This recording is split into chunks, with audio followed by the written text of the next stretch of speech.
Through this candle meditation, I can help people let go of the outer world, begin to journey inward, and begin to essentially help people release lower frequency energies, fear, anger, self-limiting beliefs, self-sabotaging thoughts or behaviors, the wounded inner child. Call it whatever it is, it's those lower frequency energies that keep us blocked, that put a cage around our hearts, and at the same time, tap into the inner wisdom piece. If we're empathic, which most of us are, we can walk into a situation. You don't have to be a light worker or healer to have this. You can feel. We're extra sensitive to lower frequency energies. They create, if we're not careful, we might not even be able to pinpoint exactly what that lower frequency is, but we can sure as heck feel it. A near-death experience led Amy Marohn to explore energy work and spirit communication, which opened pathways to healing trauma and unlocking soul contracts. In her book, Whispers Beyond the Veil, she shares channeled teachings for spiritual-minded leaders that connects intuitive wisdom and conscious leadership. Hello, and welcome to the show, Amy. Thank you, Rhonda. Thanks for having me. It's my pleasure. You know, I'm really intrigued with near-death experiences. I had one myself. Can you let the audience know about your near-death experience and sort of how did it change your path? Did it open your senses more? How did it affect your whole life and from that moment on? Thank you, Rhonda. That's a beautiful question and wonderful starting point. Just a little bit of background leading up to the near-death experience. I am discovering there's so many light workers out there like me who have, I call it mystery illnesses, or symptoms of unknown origin, at least in the beginning. Mine, symptom-wise, was chronic fatigue, chronic pain, an autoimmune system that wasn't functioning as it should. Yes. Lots of viruses and infections, some of which seemed antibiotic resistant. Yes. 5 years chasing doctors. We've all heard similar stories. Maybe we're in the middle of it ourselves. Finally, in this point, I'm working in a corporate setting. I'm a rehabilitation counselor. I'm helping open, along with a multidisciplinary team, a chronic pain program serving injured workers. 2 years in, I'm getting sicker and sicker, holding on for dear life. Finally, through all of this, I find a doctor in Michigan. I'm in the Seattle area. Okay. I'm collecting all of this, these lab reports, and I'm noticing patterns, and I'm sharing them with the doctor's staff. Doctor agrees to see me. 10 months, Rhonda, of flying back and forth every month. He's able to put a name on this condition. It's a rare autoimmune condition. It's a mouthful, myalgic encephalomyelitis, ME for short. Yeah. Okay. My cells are misshapen. They're not producing enough energy. I failed this doctor's protocol. We tried it. I was getting sicker. Came home after almost a year of traveling back and forth, threw my hands up in the air, and I said, God, either take me or heal me. Don't leave me this way. Careful what you wish for, because, again, my body was exhausted, years and years of ER visits, spent time in a cardiac unit. I have at this point dysautonomia, so my heart is highly irregulated, tachycardia, bradycardia, heart speeds up, slows down. It's cyclical. I've got violent vertigo spells. My doctors are wondering, is this a seizure? Is she safe to drive? I resigned from my corporate position. And at this point, I'm only able to stay awake 2 hours a day. The rest, I'm in bed. I've got fevers. Going through a divorce at this juncture. Had bought a new house 2 years prior. I've got my aging mother living with me. Step away from the six-figure income, spend down all of my reserves on medical care that isn't covered. I've got a 9-year-old son who is my sole responsibility in every way, including financially. Things were grim. Had this, as many people do when they're this sick, we start bargaining, right? And we get frustrated, and we go through the stages of loss and coming to realize the same way somebody would when they've lost a loved one, because we've lost our health, we've lost our livelihood, we've lost our identity, right? Especially when we work in a corporate position for, 20, 30 years. So I go to bed one evening, I'm at home alone, and my soul leaves my body. My experience was clairaudient and clairsentient. Okay, so for those who are listening, watching, clairaudient, I call it the voice, right? But I'm hearing a thought. I'm being downloaded a thought. And the thought was, Amy, are you ready to leave the earth plane? And before I could even respond to that thought, I was downloaded the cumulative impact that my early departure from the earth plane would have on my 9-year-old son.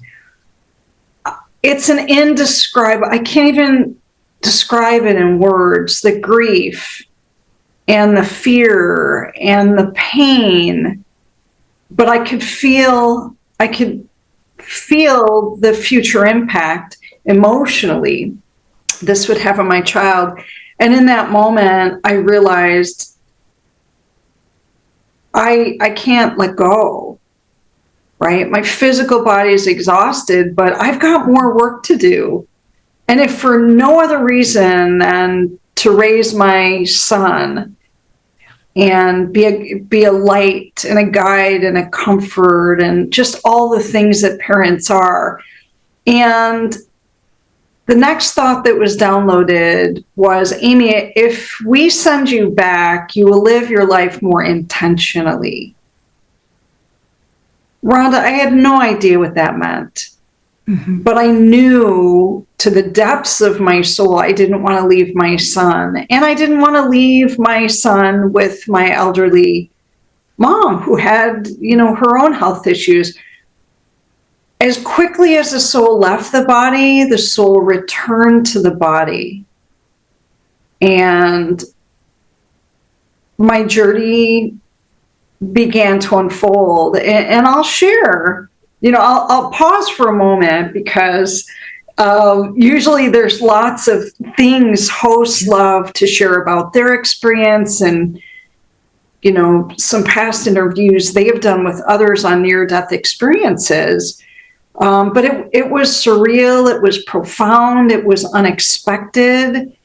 And looking back at it, it was absolutely glorious because it opened up my spiritual pathways, lowered the veil as they started, as many have described. And it was the beginning of my mediumship unfoldment.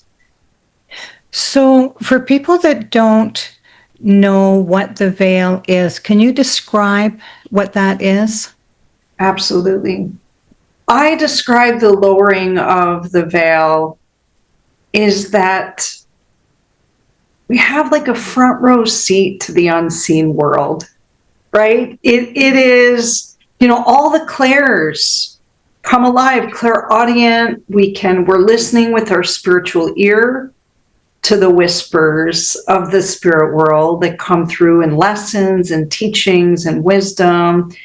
Clairvoyance, clairseeing. We can often see evidence of the unseen worlds, right, in our daily lives. Claircognizance, a deep inner knowing. I knew that voice, right? There was a familiarity to that voice, but I also knew it wasn't my own. It was very loving. It was very compassionate. It was indeed a higher intelligence I was tapping into. And yet all at the same, an extension of me. Strangely, right? Mm-hmm. So all of the clairs were able to tap into the unseen worlds, the world beyond the earthly plane for, as I say, a front row seat. Spiritual pathways are open wide, and we recognize, like, we're not here on the earth plane just for ourselves. We're being guided, right? There's this invisible architecture of spirit happening all around us. And now this is just the hardest piece of evidence that we have, that we're not alone. So I hope that's helpful. Yeah, that's wonderful. I remember when I first heard about the veil, I wondered what that was. Yeah. I didn't understand it. I mean, technically I understood it, but I didn't know. We don't know what that feeling is until something breaks that barrier where we realize that the life that we're living the same day over and over and over again, unless we open ourselves to the outside world, really is what it is, right? And all the energies, and because a lot of people, they don't want to feel that, they don't want to know that. A lot of people, it scares them. Yeah. They don't want to let that in. They just want to stay on the straight and narrow. But, it's a whole evolution of consciousness, and more people are talking about these types of things. And so when we go back to when you were talking about your illnesses, was there a point where it was clear that you were on a road to recovery, or can you talk about that transition that happened? Mm-hmm. Absolutely. Well, I know some people have these near-death experiences, Rhonda, and they also have spontaneous healing, right?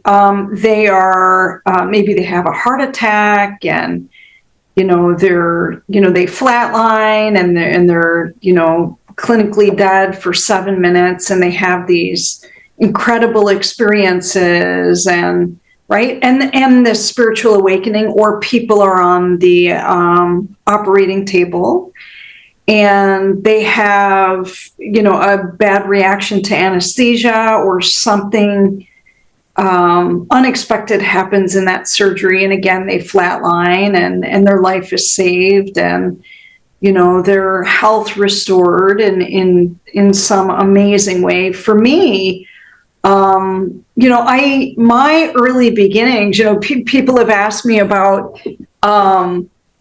intergenerational trauma and what created this imbalance in my body. And I think it's multifactorial for many of us. Do I think there's something energetically going on in my body for my early beginnings or even past lives? Yes, absolutely. Do I think these conditions are part of my soul contract? Yes, that's also true. Do I think that there's something karmically that I've forgotten and am unaware of that is part of this patterning, or the way that themes manifest in my physical body? I see spiritual symbolism in everything, right? And there's more, because even last year, I was diagnosed with another rare condition, which put me in the hospital, in a trauma hospital for 5 days. And again, I had to climb out, and it somehow triggered, the symptoms of the other rare condition. So why, right? But I know there's a bigger reason. I didn't have a spontaneous healing. So I really had to lean on spirit for guidance. And I now know in the metaphysical healing work that I do, right, the energy isn't coming from me, it's coming through me. So then the question began, like, how do I create in myself the ability to be a clear channel, or a pure conduit for spiritual energy to move through me in my work. So, but it also opened up for me a deeper understanding of what healing means to begin with, right? Instead of me chasing around, as I did for so many years, a cure or the magic bullet or pill that would clear all of this up, because we've all been down that pathway, I began to lean into spirit for guidance, for tools, for energies that would help me and my clients turn down the volume on the symptoms so that they would no longer be, as I say, an unnecessary distraction for my higher calling, right? And I've been able to do that by looking at my life through more of a spiritual lens. Mm-hmm. A lot of things that you're talking about is very contemplative. You're talking about so many different things, and they're all connected. Mm-hmm. And I love that.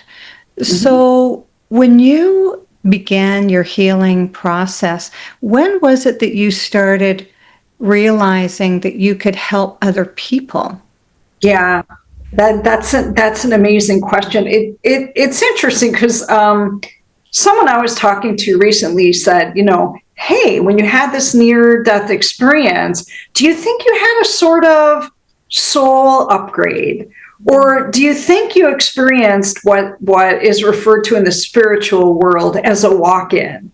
In other words, my soul leaves and another soul comes in, or the soul that I have is literally upgraded. It's recalibrating to a higher frequency so that I can be, for lack of a better phrase, more helpful or more useful on the earth plane. And I do think in near-death experiences, a lot of energies are downloaded.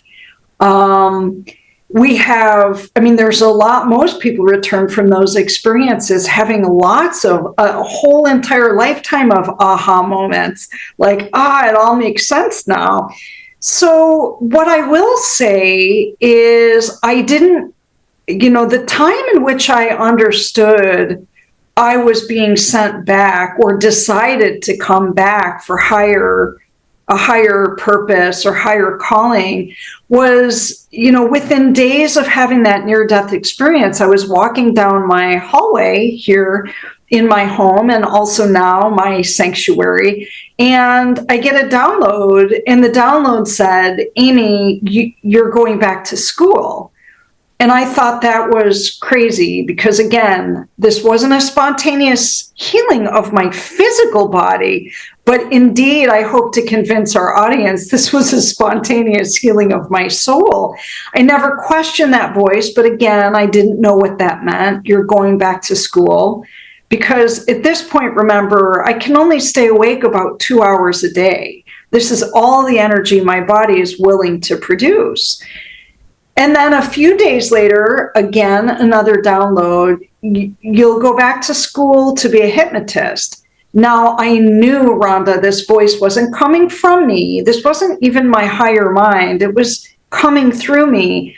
I had never known a hypnotist. I had never been to see a hypnotist. And it wasn't even on my radar. I never even researched in my memory any time in the 30 years of my work have I ever considered going, and getting extra credentials. I did 7 years of college, master's level rehabilitation counselor. I liked my work, but I knew that I was very limited, due to the environments I was working in. And so, without question, I researched, certification program, and had a very interesting conversation with the instructor. I don't know if I can do this. I don't feel well, but I'm just going to trust my gut level. Finished the program in 2016. Hung up my sign, so to speak, got the website going, threw out a few little, ads, and no infrastructure, by the way. And people started reaching out to me. It was pretty amazing. Very slow, like most businesses at first. Yeah. And I will tell you, I was trusting spirit, but I had no idea, Rhonda, how being and feeling as sick as I did, how is this going to work?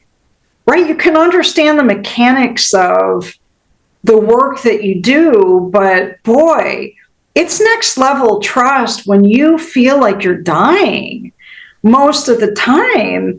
And then clients start coming, and I'm like, how many clients can I see? I can only be awake 2 hours. And so it was very slow build. One client, and then, I handled a few clients this week. What if I was able to handle a few more? And things started to unfold. First few clients in the chair, Rhonda, I realized, there's something else going on. Maybe I'm not just a hypnotist. I started feeling energies moving through me. I started realizing that spirit had messages to bring through to my clients.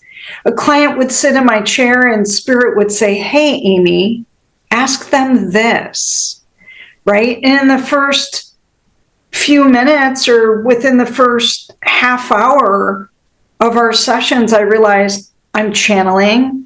I'm asking deeper questions that no one's ever asked this client, and the tears start flowing. And it's opening up something inside of them that has created tremendous inner turmoil, inner stirrings. We're unlocking things, right? And so I started blending all of these modalities. And then it's funny, and I know a lot of light workers understand this. You get these gifts of the spirit through these spiritual awakenings, which don't require near-death experiences, right? There's so many life-transforming experiences or major life transitions that can create this awakening. And whatever it is, and we start to connect with the higher mind and spirit. And so all of these energies of the spirit world are coming through. And then I start taking classes and training because I want to have a deeper understanding and a better framework for understanding where these come from, how to use them, how to refine my gifts, how to be more impactful or effective in what I do. So it unfolded slowly over the last decade, and along the way, I'm getting training in metaphysics and energy healing and mediumship and psychic work. And I'm just layering in year after year everything that I learned from some incredible lightwork trainers, as well as the spirit world, continuing to lean in and to trust the process of those spiritual pathways opening up and strengthening that connection. And along the way, did you start sleeping less and start feeling better? Was it sort of a direction that you were given and slowly it began to heal you? Mhm. Yes, for many of us with autoimmune disease and other chronic conditions, we're always being challenged to figure out how to experience the most fulfillment and impactful lives, even if our physical body can only perform at 60%. Yeah. Of what it used to do, how it used to perform before the illness or the condition set in. But here's the wild truth. I truly believe that when we are living in alignment, that spirit has an incredible ability to turn that volume down on our symptoms to a level where we are able to do, amazing work. It's not, I call it the spiritual economy, right? I mean, in reality, the work I do fits more of a boutique model. Many hypnotists or metaphysical healers may be seeing client after client after client, like, 6 in a row or 7 in a row. But the model that spirit unfolded for me was more gentle, slower moving, deeper work with my clients. And so, to answer your question, as I started to work with clients, it absolutely turned the volume down on my symptoms. And at times when I didn't feel well and I questioned whether I would have the stamina and wherewithal to be a clear channel, spirit would whisper things along the lines of, Amy, you got this. We've got this. Right? And so I trusted the process. And I recognized that I didn't need to be in perfect physical health. In fact, the more and more I connect with mediums and healers from around the world, Rhonda, the more I realize they did some of their best work, their most exquisite work, while dealing with brain tumors and different kinds of cancers. Some mediums work, right up to the day before they transition.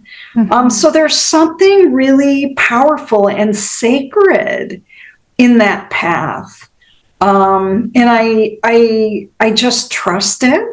Do I have some challenging days, Rhonda? Absolutely. I'm required to listen and respond to what my body is telling me.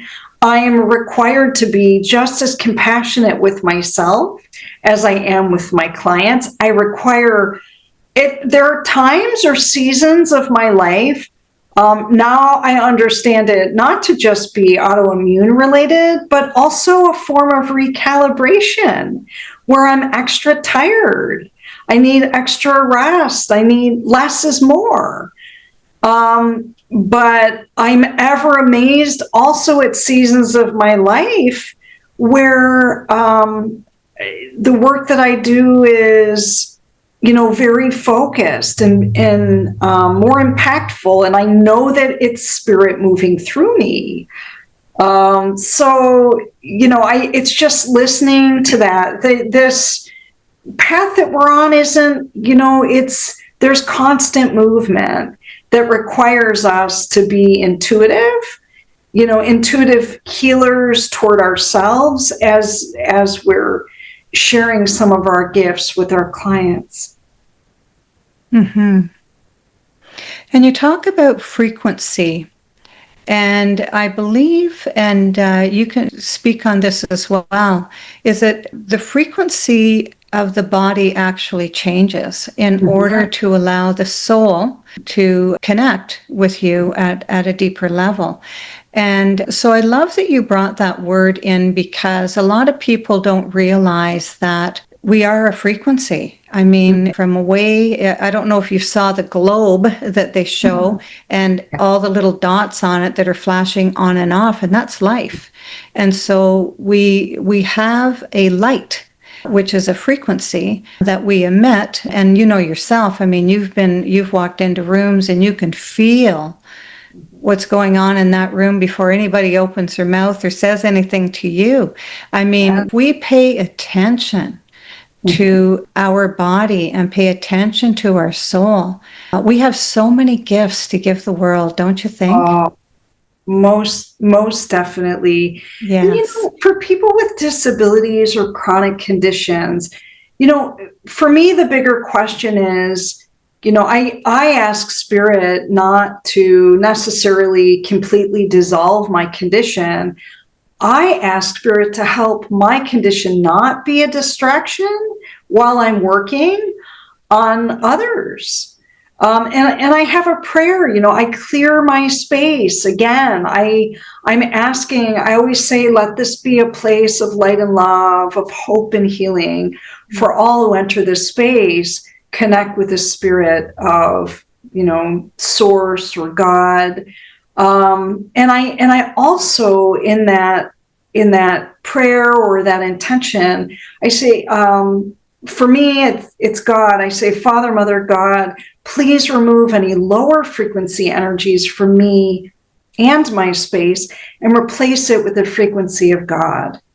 To me, that's powerful. I mean, we're human. We're a soul first, but in human form. And on the earth plane, we're dancing with some challenging frequencies within ourselves, right? Limitations and beliefs of our own mind, going back to our early beginnings. We're highly empathic. Light workers are around a lot of people's trauma. We move through seasons of our life that require so much more from us. So setting that intention I'm essentially saying, God, recalibrate my frequency to the frequency of source, and let me be a clear channel and, a clear conduit for higher frequency energies to move through. So it doesn't require that we're in perfect health or that we're a perfect human. It just requires that we have a pure heart and pure intentions for the work that we're doing. Mm-hmm. And I find too that when you resonate in your heart, it also allows the soul to speak louder or to be received at a different level. Because when your heart is vibrating with love and warmth and care that would need to be in the work that you're doing, that's when magic happens, or what we call magic, because not a lot of people are able to do that. And so I can see that a lot of people would be attracted to you in order to help them heal and go on to their path. I'm still quite interested in the frequencies. Mm-hmm. And are you able to tell the audience just a little bit about what it would feel like to have a low frequency, a medium frequency, and then a higher level frequency? And do they sit differently in the body, or is it something that we have control over and we can raise our frequency based on the situation that we're in? I think that would be a really good thing to talk about with the listeners so that they can start experimenting a little bit about with that. Absolutely. Rhonda, that's a beautiful question and a concept, and I'd love to share my understanding of frequency.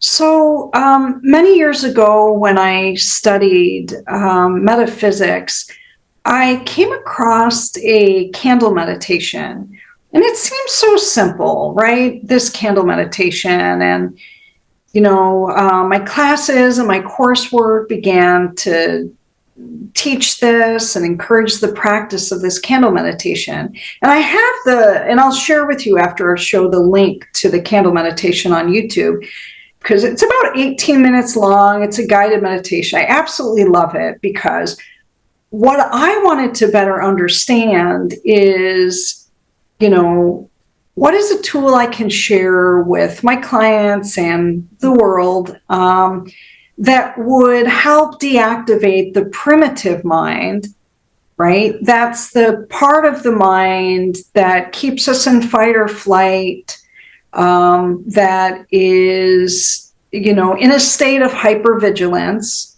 One writer called it the annoying roommate.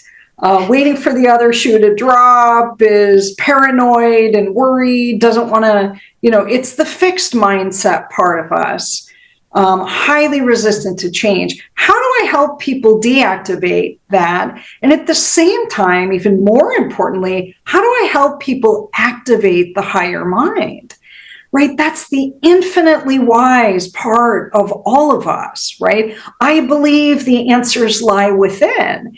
So instead of my clients listening to the hypnotherapist yammer on about, all these post-hypnotic suggestions, how can I get my clients to be able to tap in to that infinitely wise part of themselves? And so I was on a mission, because none of the hypnosis tools that I had learned or studied did the trick. And that would be vital. And so in answering your question through this candle meditation, I can help people let go of the outer world, begin to journey inward, and begin to essentially, the more sophisticated use of this tool is help people release lower frequency energies. What are lower frequency energies? Fear, right? Anger, self-limiting beliefs, self-sabotaging thoughts or behaviors, the wounded inner child, the shadow, the trauma sub, you can call it whatever it is. It's those lower frequency energies that keep us blocked, right? That put a cage around our hearts. And at the same time, tap into the inner wisdom piece, right? That small voice inside that says, hey, Rhonda, relax. You've got this. Right? And let that wisdom flow through. So, all of us, right? There's two things, right? If we're empathic, which most of us are, we can walk into a situation, right? You don't have to be a light worker or healer to have this. You can feel. We're extra sensitive to lower frequency energies. They create, if we're not careful, fight or flight tendencies. We might not even be able to pinpoint exactly what that lower frequency is, but we can sure as heck feel it, right? There's this unspoken tension. You could literally cut with a knife walking into a room. Well, those are gifts that we can feel. The question, the bigger conundrum is, how do we not absorb that? Or how do we register that as information and go about the process of protecting our own energies? Or even if we're in a leadership role, informally or formally, how do we diffuse that energy? Well, the answer is by getting ourselves into a deeper theta state and dismantling those energies within ourselves or deactivating them within ourselves, right? And so this is one, Rhonda, of I'm sure many tools out there that can help people release unwanted or lower frequencies and recalibrate to the frequency of the higher self, the divine mind, divine source, however you want to call it. Does that make sense? So we can feel it, but the bigger question is, what can we do to shift those frequencies. 12 minutes a day. Somehow metaphysicians figured out that 12 minutes a day in this deeper state helps activate the law of attraction. So if we want to attract higher frequency energies, we've got to first create it within ourselves. We've got to have a tool or a protocol, or designated time in our day that we are willing to go into these deeper contemplative states. Doesn't matter how we get there. It just means that we're parsing out time. We're being intentional in setting apart time, for spiritual grounding work. Oh, there's so many different ways that I can take this. I love it. You're giving so much information and so much help to people. I just love what you're talking about. And so one of the things that I describe is when you're driving home from work.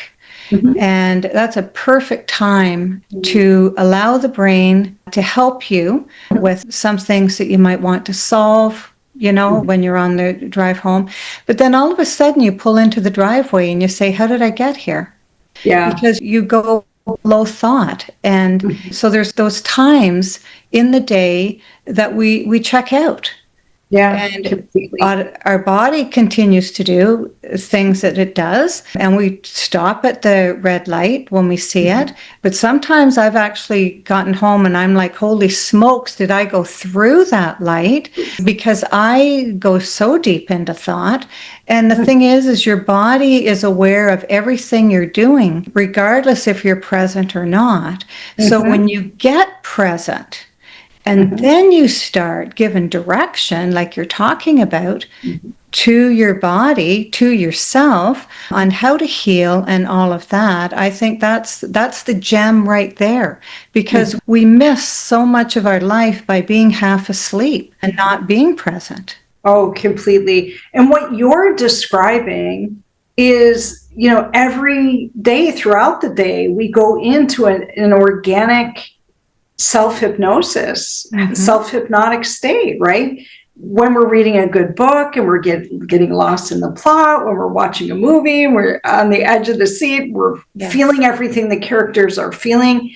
And yes, absolutely. When we're driving and we're wondering, like, did I miss my exit? How did I get here? We've all been there. That is, right? We're going into a state of hypnosis. Imagine how powerful it is when I call it sitting in the power. We'll talk about my book because I reveal some of the process involved in, it's a lot of times we hear, when it comes to mediums and light workers and people involved in healing work, the chosen one. But I truly believe it's the willing one. It's those of us who are setting apart time or weaving into our lifestyle the willingness to open the spiritual ear, to sit still, to be present, setting the intention of tapping into the higher mind or the unseen worlds. And it doesn't have to be all that fancy. And I know a lot of light workers, helper healers, which, by the way, it's a frequency thing. It's not a title.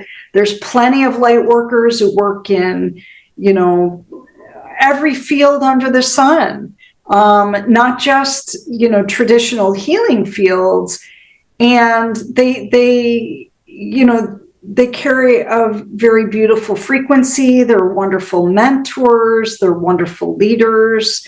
They're, quietly changing corporate culture just by being more emotionally available to their staff. But,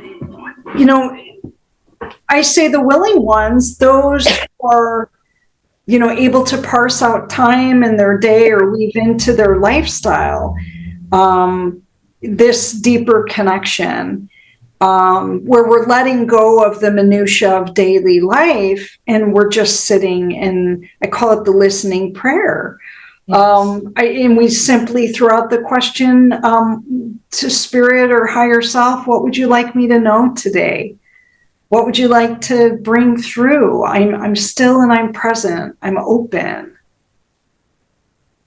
Wonderful. What I'd like you to talk about now is your book. Can you tell people the name of your book, what inspired you to write the book, where they can buy the book, all of those Yeah. things? Oh, well, thank you. That's amazing. Well, there's a really neat story attached to the book. I was actually at a mediumship workshop back in the spring, and I exchanged trance healing with an incredible medium from Florida. And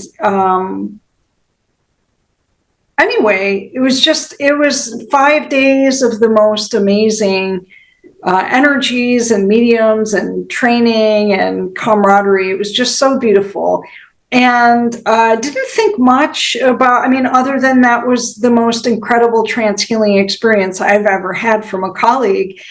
Came home on a Sunday, and Sunday at 2 a.m, I was awakened.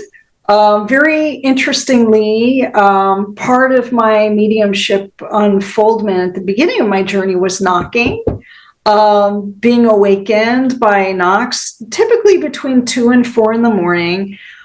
This time, if there was a knock, it was very faint, but it was abundantly clear that spirit wanted my attention at the wee early hours of the morning.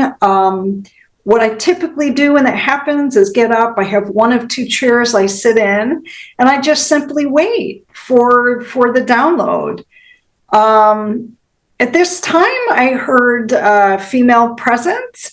She identified herself as someone who had passed, who I didn't know during her time here on Earth.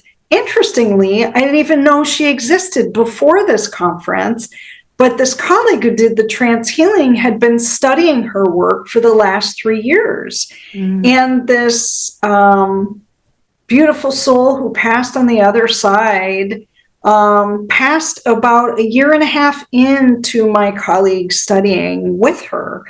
So very, very interesting. We wonder to this day, were her energies or her knowledge transferred through the other medium? It was incredible. So on the other side, this female presence comes through. I have no idea she has a book planned. For me, I just sit and I listen and I wait.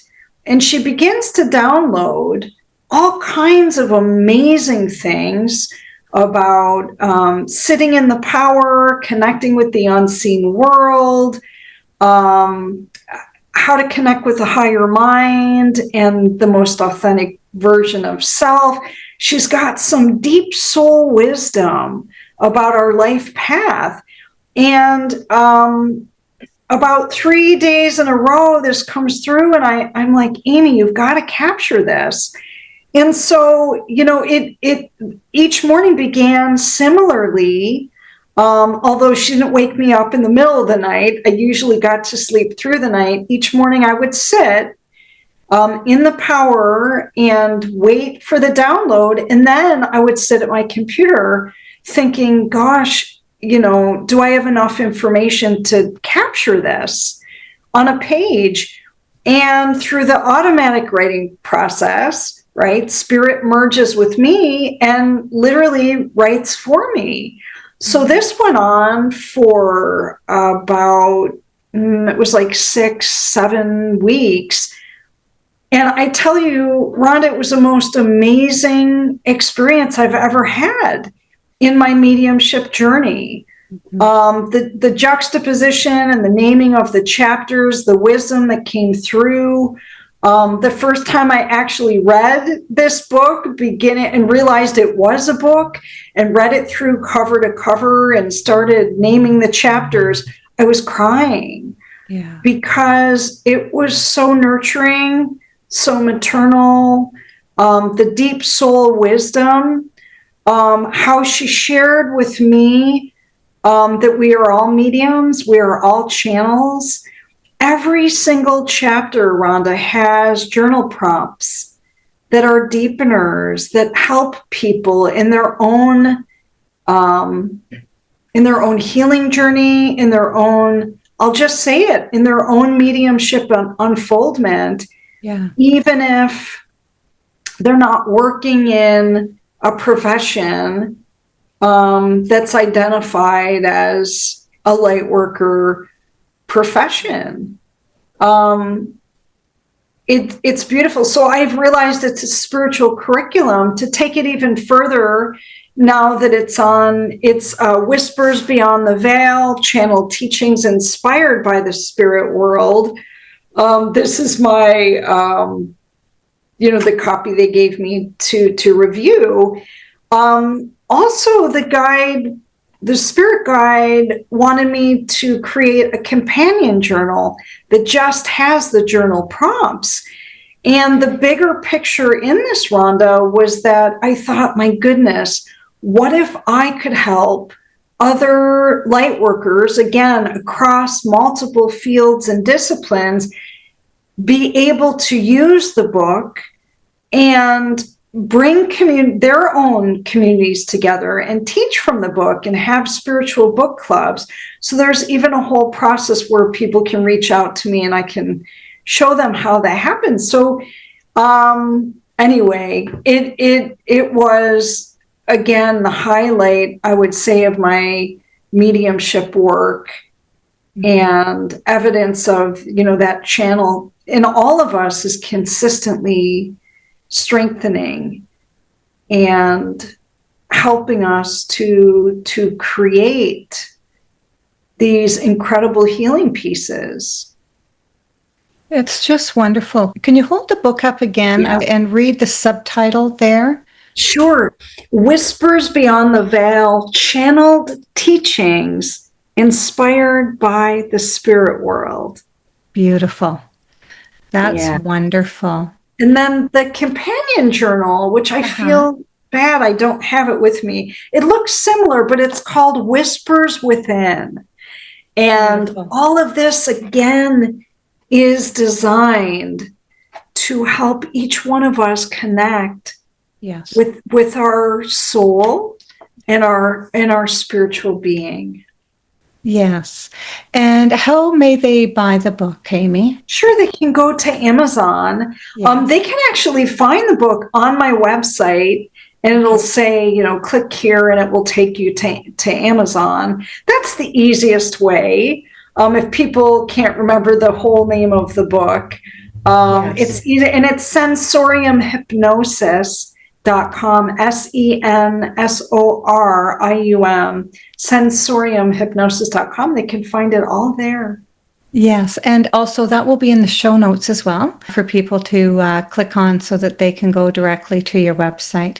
It's been such a pleasure to have you on the show. The teachings that you have, we need another episode in order to cover more and go more in depth, because I feel like we've haven't really even broken the surface of the teachings and the healings. And I mean, there's a lot of words that you're using that it might be the first time that people have heard them. And so I'd really like to have you back on so that we can dive a little bit deeper. And I think that that'll be fun and interesting and very helpful for people, especially when they're just being introduced to their soul has just introduced themselves to them. And they are now starting to pay attention, and they need fed, and they need the strengthening of someone like you who has been working in this field for as long as you have to help guide them to their next steps, sort of thing. So thank you so much for being with us. I thoroughly enjoyed this interview, and I look forward to seeing you again. Oh, thank you, Rhonda. I appreciate this great platform and all your beautiful work. Thank you.